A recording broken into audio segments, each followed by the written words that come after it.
श्रावण का पहला सोमवार होता है शिव तत्व का, श्रावण का दूसरा सोमवार होता है देवी तत्व का, मां दुर्गा, मां भवानी।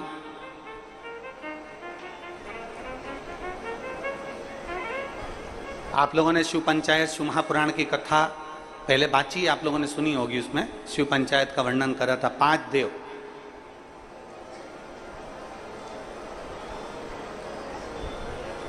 शंकर भगवान,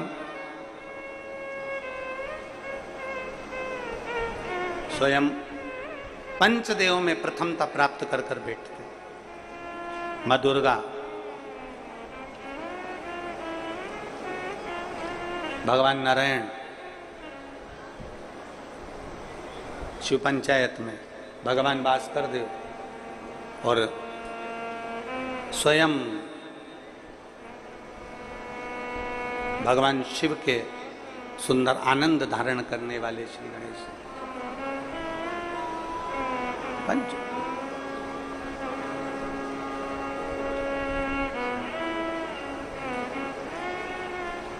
अब प्रथम में शिव, दुर्गा, नारायण, भास्कर देव, गणेश जी, ये सब भगवान शिव की पंचायत के अंतर्गत विराजमान होते हैं और ये 5 सोमवार का फल हमें प्रदान करते हैं। 5 सोमवार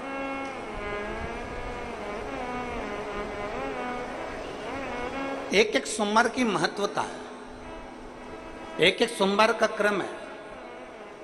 कई माताएं उस क्रम को धारण भी करती हैं, ऐसा नहीं कि कई माताएं नहीं करती हैं, सबका अपना अपना नियम होता है।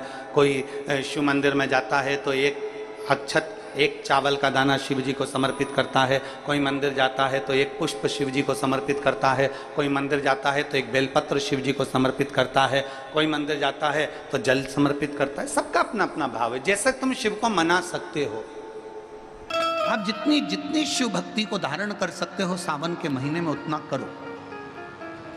और मेरा निवेदन सभी मेरी जीजियों से, मेरे जीजाओं से, मेरी बेटियों से, बेटाओं से, मेरी माताओं से, श्रावण के महीने के जितने सोमवार रहें, प्रत्येक सोमवार को शंकर जी का अगर मंदिर जा सको तो ठीक है, ना जा सको तो शिखर का दर्शन, और वो भी ना कर सको तो अपने घर में जो शिवलिंग है उस पर 3 बार, 3 छोटा सा लोटा ले लो, बड़ा लोटा ले लो, कैसा भी 3 बार शिव जी का नाम लेकर 3 बार जल को अवश्य चढ़ाएं। जितने सोमवार पड़े श्रावण के महीने में आप 3 बार, भले 1 लोटा जल है उसी को रोक रोक कर 3 बार चढ़ा दो, और 3 बार चढ़ाओ।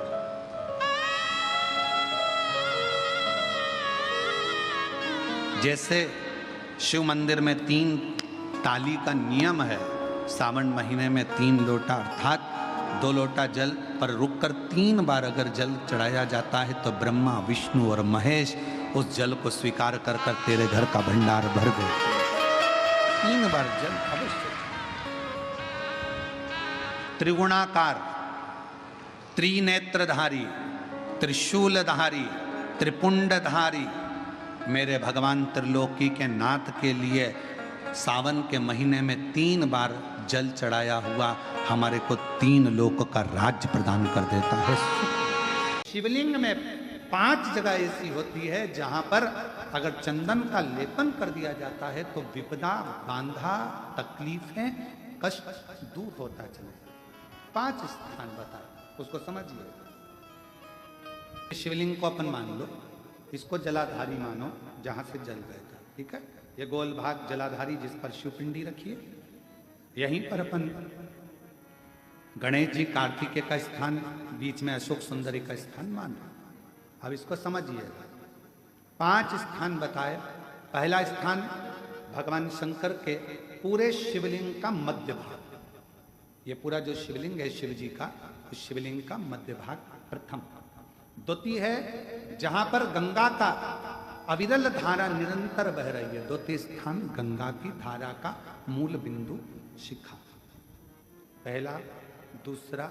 तृतीय स्थान उसी के सामने जो जलाधारी का पटका दिख रहा हो, दिखता है जलाधारी का सामने का हिस्सा, भीतर का हिस्सा नहीं जिस पे रखा है वो हिस्सा नहीं, सामने जो दिख रहा है, 1 2 और तृतीय स्थान माँ अम्बा जगदम्बा के कंठ भाग पर चंदन का लेप। महाराज 3 स्थान ये बताए।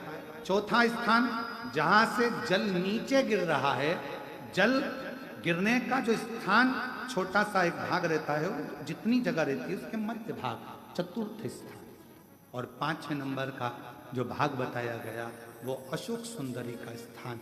ये 5 स्थान ऐसे हैं जहां चंदन का थोड़ी सी बिंदी भी अगर हम लगा देते हैं तो कैसी भी विषम परिस्थिति हो वो टल जाती है और बाबा की कृपा होना बराबर। जैसे श्रावण महीने में चढ़ाए गए कनेर के फूल, दुर्वा,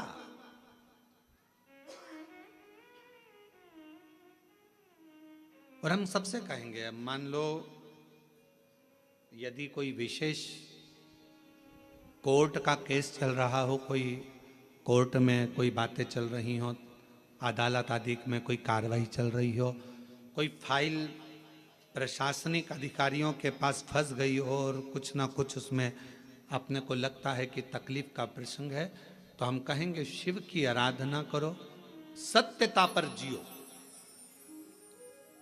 और साथ में 5 दुर्वा, 1 कनेर का फूल पीला, 1 पीला कनेर, 5 दुर्वा, 5 बेलपत्र लेकर शिवजी के मंदिर में जाकर शिवलिंग पर समर्पित कर 2 लोटा जल सावन के महीने में उसी पर बेलपत्र कनेर के फूल पर चढ़ाइए।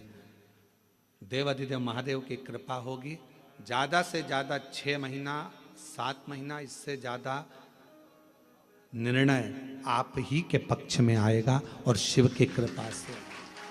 और इसमें एक बात और स्मरण रखें, जैसे कोई की प्रॉपर्टी है, कोई की जमीन है, और वो जमीन तुम्हारी कोई ने कब्जा कर ली या तुम्हारा नाम नहीं हो पाई या कोई उसमें लफड़ा हो गया या तकलीफ आ गई और पैसा उसमें अटक गया, उसके लिए भी कनेर का पुष्प श्रावण महीने के जितने सोमवार आते हैं, रविवारी, सोमवारी और भोमवारी, कौन कौन से बार हो गए? रविवार, सोमवार और मंगलवार, 3 बार। प्रथम दिवस में कनेर का 1 पुष्प लेना है, द्वितीय दिवस में कनेर के 5 पुष्प लेना है, और तृतीय दिवस में कनेर के 3 पुष्प लेना है। बेलपत्र 1-1 साथ में लेकर शिवजी को रविवार के दिन भी समर्पित करें, सोमवार के दिन भी समर्पित करें, और मंगलवार को 3 कनेर के पुष्प के साथ बेलपत्र लेकर बाबा को समर्पित करिए।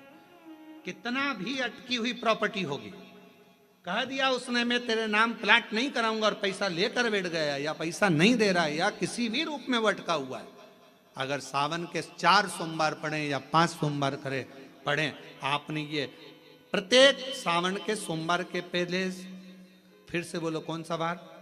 रविवार, सोमवार और मंगलवार, ये 3 बार का क्रम अगर प्रत्येक सोमवार के पहले और बाद में कर लिया तो आपको उसे प्रॉपर्टी उस व्यक्ति को तुम्हें देना ही पड़ेगी, छोड़ना ही पड़ेगी।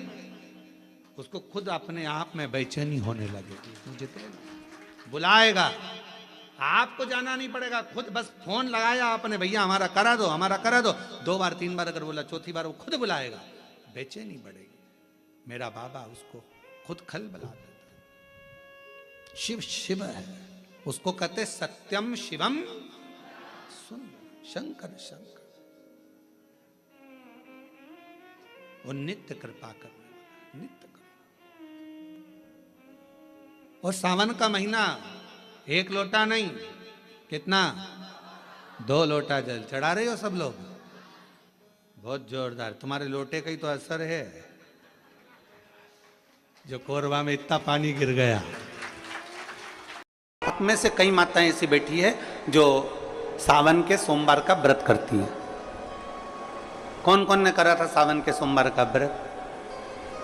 हमने भी करा था, तो हम भी उठाए, ठीक है? आप लोगों ने व्रत किया ना? अब आप में से और हम में से कई माताएं बहन भाई ऐसे होंगे जो व्रत करे होंगे, तो उन्होंने एक टाइम फलाहार किया होगा, एक टाइम जम के बोलो भोजन किया हो। आप में से कई लोग ऐसे होंगे जिन्होंने एक टाइम फलाहार करा तो दूसरे समय पर भी फलाहार किया होगा। आप में से कुछ लोग ऐसे होंगे जो एक टाइम केवल फलाहार करे होंगे, दूसरे समय कुछ भी नहीं लिया। बोलो बोलो, सही है कि गलत है? अब ईमानदारी से बोलना।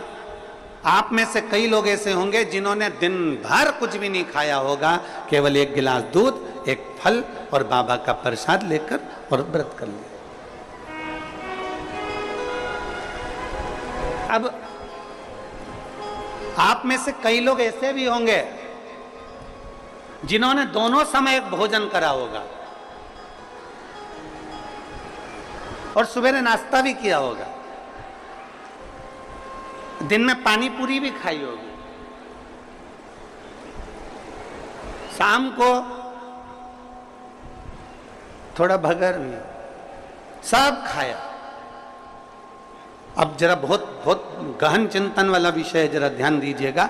एक व्रत करा, एक टाइम भोजन, एक टाइम फलाहार, एक ने व्रत करा दोनों समय फलाहार, एक ने व्रत किया कि मैं कुछ नहीं खाऊंगा, एक फल, एक गिलास दूध, एक ने सब कुछ खाया, मतलब दिन भर भोजन कर, दिन भर भोजन कर। अब जो एक समय फलाहार कर रहा है वो भी शंकर का भगत है, जो एक दोनों समय फलाहार कर रहा है वो भी शिव का भगत है, जो एक फल ले रहा है और एक गिलास दूध ले रहा है वो भी शिव का भगत है, और जो दोनों समय भोजन कर रहा है वो भी शिव का भगत है। अब शंकर जी से पूछा जाए कि इनमें से तुम मुक्ति किसको दोगे, इनमें से तुम मोक्ष किसको दोगे, इनमें से सबसे पहले तुम किसकी सुनोगे, किसकी सुनोगे? तो भगवान देवाधिदेव महादेव का चरित्र कहता है माता पार्वती से, पार्वती भले तुम भूखे रहो मत रहो, पर इतना जरूर करो कि किसी का दिल ना दुखे तो मैं प्रसन्न हो जाता हूं और वर प्रदान करो। तुमने व्रत किया ना किया, तुमने साधना करी ना करी, तुमने तप किया ना किया, तुमने उपास किया ना किया, पर इतना जरूर करो कि जिस दिन तुम्हारा व्रत है, जिस दिन तुम्हारा उपास है, उस दिन तुम्हारे मुख से अपशब्द ना निकले। जिस दिन तुम्हारा व्रत है उस दिन तुम्हारे मुख से आड़ा टेढ़ा ना निकले। जिस दिन तुम्हारा व्रत है उस दिन तुम अपने पिता, पति और परमात्मा, इन तीन के झूठे बर्तन अवश्य घिसे, अवश्य मांजे। आप में से कई माताएं ऐसी हैं जब मंदिर में पूजन करने जाती हैं तो दो चार माताओं को राय देकर आती हैं, अरे तुझे नहीं आती ऐसे पूजन करा कर, अरे तुझे नहीं आता ऐसे जल चढ़ाया कर, अरे तुझे नहीं आता तू ऐसा करा कर, अरे तुझे नहीं आता ऐसा करा कर। मेरी उन माताओं से निवेदन है, आपको जो आता है ना वो आप अपने दिल में रखिए, अगर उसको बताना ही है ना तो मंदिर से बाहर निकल कर बताओ, पर मेरे महादेव के सामने कोई राय मत दीजिए, कोई विचार मत दीजिए। मेरे महादेव के सामने तो इतना कीजिए कि दिल से, भाव से, भक्ति से एक लोटा जल आड़ा टेढ़ा जैसे चढ़ाओ चढ़ाओ, तुम्हारा मन पड़ जाए जैसे बेलपत्री चढ़ाओ, तुम्हारा मन पड़ जाए जैसे चंदन लगाओ, तुम्हारा मन पड़ जाए जैसे धतूरा चढ़ाओ, तुम्हारा मन पड़ जाए जैसे तुम भगवान शंकर को रिझाओ, तुम्हारा दिल कर जाए वैसे तुम शिव को भजो। उल्टा भजो, सुल्टा भजो, जैसा भजोगे तुम्हारे ऊपर है। बीज पृथ्वी के अंदर डाला जाता है, खेत में डाला जाता है, वो उल्टा है कि सीधा, ये बीज अंदर गया किसको मालूम, पर पौधा सीधा ही लगता है। उसी तरह तुम कैसे भी जपो मेरा महादेव मिलता जरूर है। हमारी आदत होती है, हम चार लोगों को जाकर बताते हैं तूने ऐसा गलत कर दिया, तूने ये गलत कर दिया। नहीं, शिव के सामने नहीं।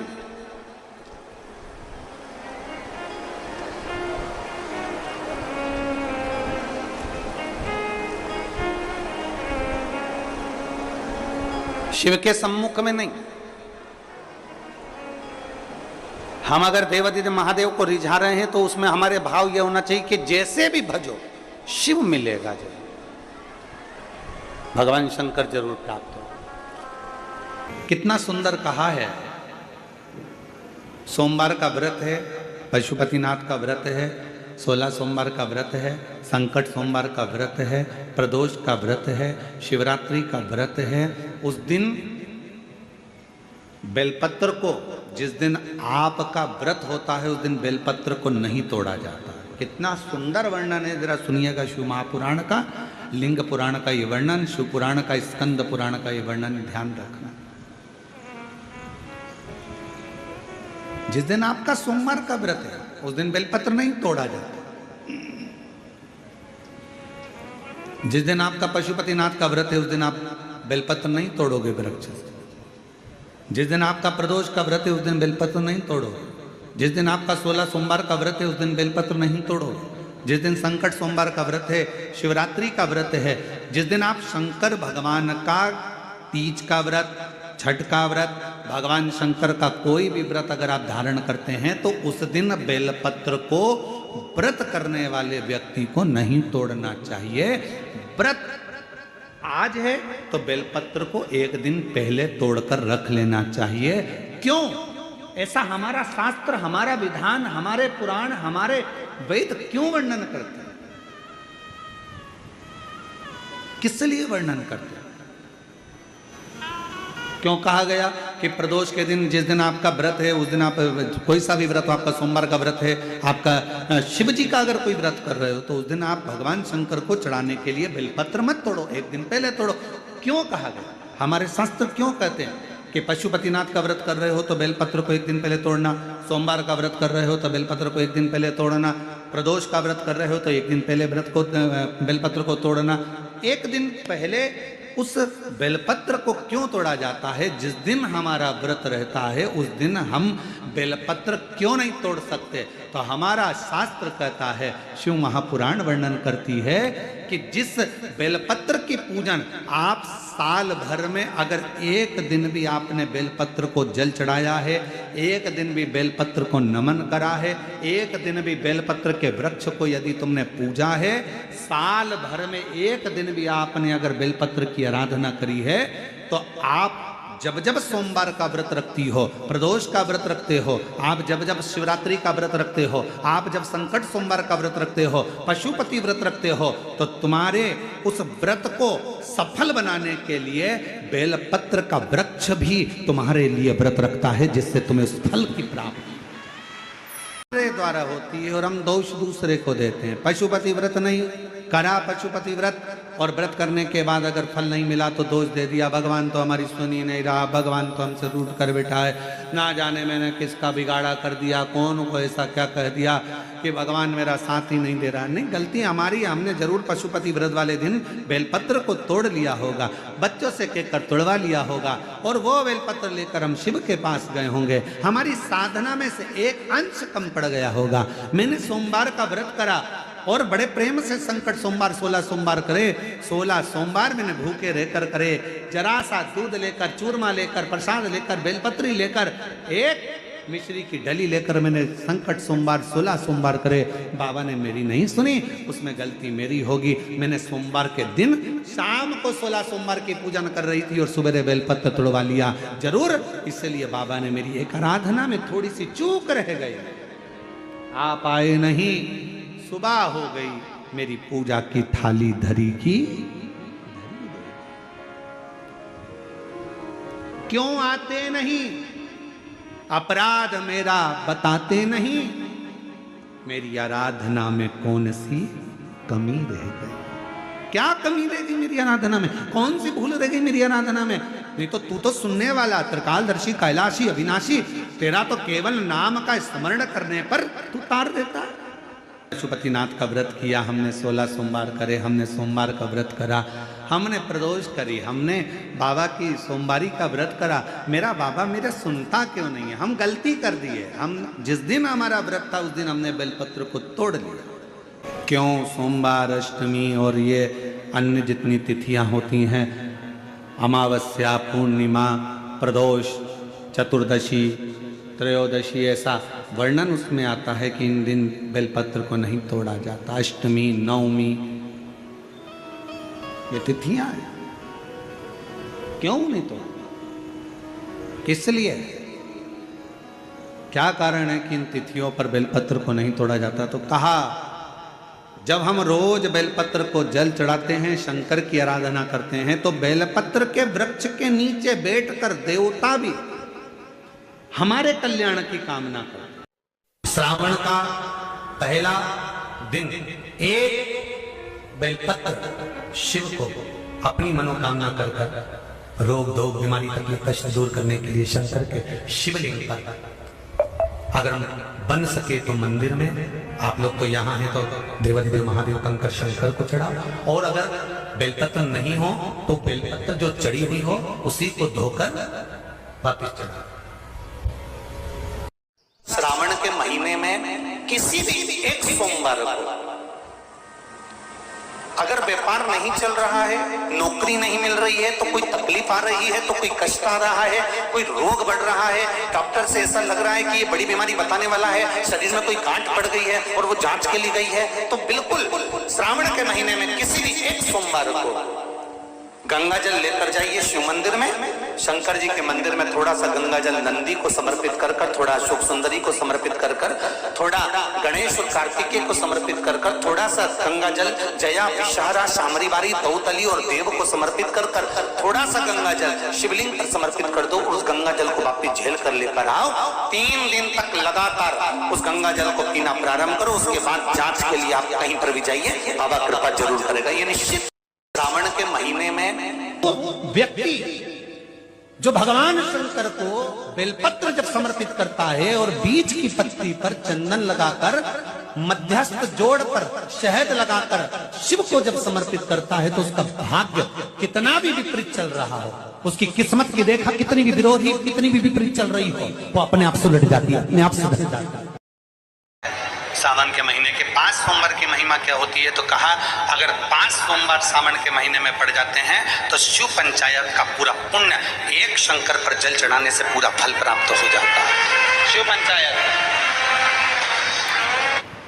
संतान की प्राप्ति के लिए अगर 16 सोमवार का व्रत उठाया जाता है तो श्रावण के पहले सोमवार से उठाया जाता है।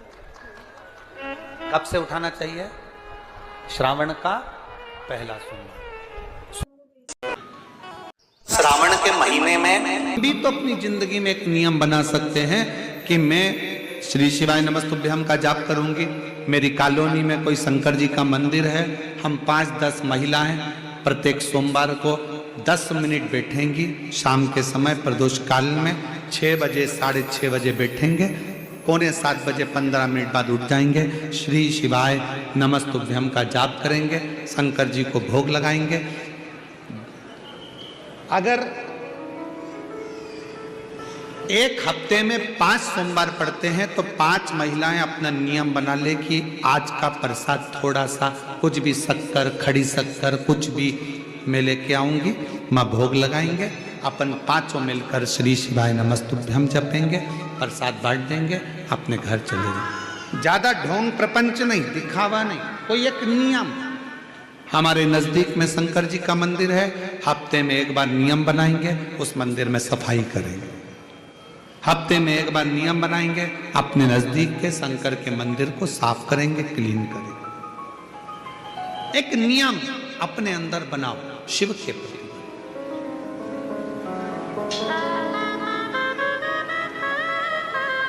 अपने भीतर जब हम नियम बना लेते हैं कि श्री शिवाय नमस्तुभ्यम जपना है, शिव को एक लोटा जल चढ़ाना है, शंकर की आराधना करना है, तो शिव हमारे लिए भी कोई ना कोई नियम जरूर बनाते हैं और हमारा कल्याण जरूर करते हैं।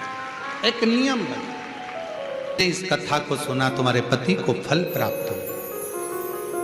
कलिकाल में संसार में जो शिव महापुराण की कथा को सुनता है, श्रवण करता है, करवाता है, बाँचता है, सुनता है, वो जितने जीव इस कथा को श्रवण करने आते हैं, केवल उनका ही नहीं, उनकी 71 पीढ़ी का कल्याण शिव पुराण की कथा कर।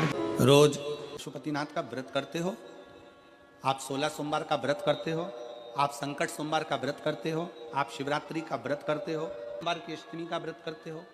उन व्रतों में सारे व्रत करो, मना नहीं है, पर उस व्रत में अपना पूर्ण समर्पण परमात्मा के प्रति रखो। केवल खाना छोड़ा है, अन्न छोड़ा है, भोजन छोड़ा है, और दिन में सुबह से लेकर शाम तक 2-3 बार तुमने कुछ ना कुछ पाया है, वो व्रत हो सकता है आपकी दृष्टि में, पर हमारी दृष्टि में व्रत कौन सा है?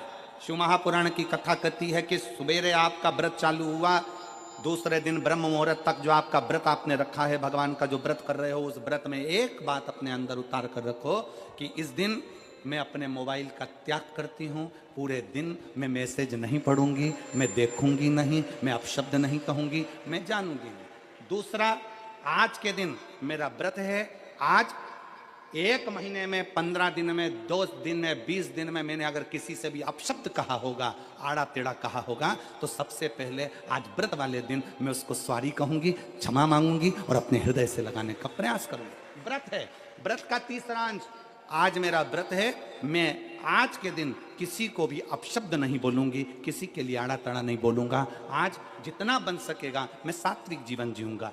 चौथा, आज मेरा व्रत है, आज के दिन मैं झूठ नहीं बोलूंगी, ना झूठ बोलूंगा सुबह से लेकर शाम तक। और पांचवा, आज व्रत वाला दिन है, जितना फलार मैं करूंगी उसका पैसा जोड़ूंगी कि 15 रुपए का मैंने साबुदाना खाया, 10 रुपए का बटाटा खाया, ये खाया, वो खाया, सारा हिसाब लगाकर 55, 60, 70 रुपए जितने होते हैं उसमें से एक अंश निकालकर मैं उसका एक भाग किसी गौशाला में जाकर गाय को चारा जरूर दूंगी।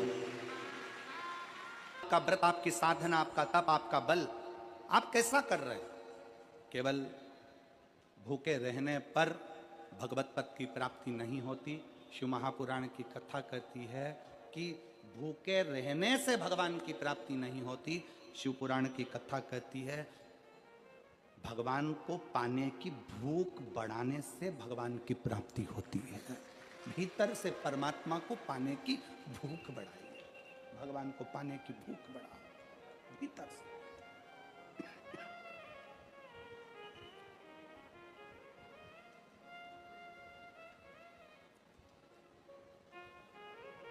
व्रत करो मना नहीं, तप करो मना नहीं, साधना करो मना नहीं, पर उस तप साधना में, व्रत में परमात्मा को पाने की ललकता हो आपके भीतर, भगवान को पाने की ललकता हो आपके भीतर, भगवत पद को पाने की ललकता हो आपके भीतर, तो भगवान। महापुराण की कथा एक बड़ी सुंदर बात कहती है, व्रत आप करते हो,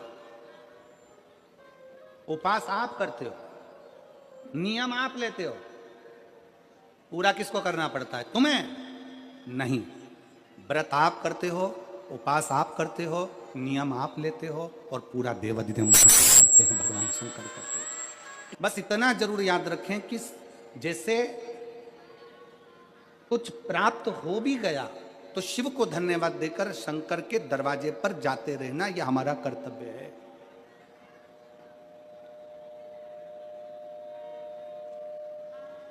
एक बहन जी ने पत्र लिखा था कल, उस पत्र में बहन जी ने लिखा कि शिव महापुराण तप का मतलब क्या होता है? चलिए उपास का मतलब बताओ। खाना छोड़ देना व्रत नहीं है, दूसरे का धन छुड़ाकर खाना छोड़ देना व्रत है। शिक्षा दे देना, किसी को चिकित्सा की जरूरत है उसकी चिकित्सा में थोड़ा सा धन लगा देना, कोई रोते हुए के आंख के आंसुओं को पोंछ देना, किसी के दुख में खड़े होकर उसको खुशियां प्रदान कर देना, ये दुनिया का सबसे बड़ा व्रत है, सबसे बड़ी साधना, सबसे बड़ा तप। मन साफ है तो सारी गलतियां माफ है, और अगर मन ही साफ नहीं है तो गलती कौन माफ करेगा भाई? लंबी बाती का प्रमाण अलग होता है। लंबी बाती क्यों लगाई जाती है? भगवान के मंदिर में, दीप में, देवियों की पूजन में, लक्ष्मी की वृद्धि के लिए। कौन से देवता क्या लंबी बत्ती लगती है और कौन से देवता क्या गोल बत्ती लगती है, उसका भी प्रमाण बनना। किसी देवी की पूजन करो तो लंबी बत्ती आती है, कुल देवता की पूजन करो तो लंबी बत्ती आती है, किसी मंदिर में किसी देवता को लगाने जाओ तो गोल बत्ती लगती है, उसका भी प्रमाण है। लंबी बत्ती जहां लगाई है, अगर लक्ष्मी के सामने लगाई है तो लक्ष्मी की लंबाई बढ़ती है, लक्ष्मी की वृद्धि बढ़ती है। अगर कुल देवता के नाम की लगाई है तो वंश की वृद्धि होती है। इसलिए हमारे यहाँ अमावस्या पूनम को जो पाटे माटे भराते हैं उसमें गोल बत्ती नहीं लंबी लगाई जाती है, जिससे हमारा वंश बढ़े। नवरात्रे में देवी जी की जो बाती लगाई जाती है वो लंबी लगाई जाती है, गोल नहीं। क्यों? क्योंकि जिससे माँ हम पर कृपा बना कर रखे, हमारा वंश खूब बढ़े, हमारे यहाँ लक्ष्मी की वृद्धि हो। स्थिर बाती, गोल बाती लगाई जाती है ब्रह्मा के मंदिर में, इंद्र के मंदिर में, देवता के मंदिर में। तुलसी के सम्मुख में लंबी बाती नहीं लगती, तुलसी के सम्मुख में गोल बाती लगाई जाती है महाराज, जिससे स्थिरता का भाव केंद्रित हो, स्थिरता का भाव।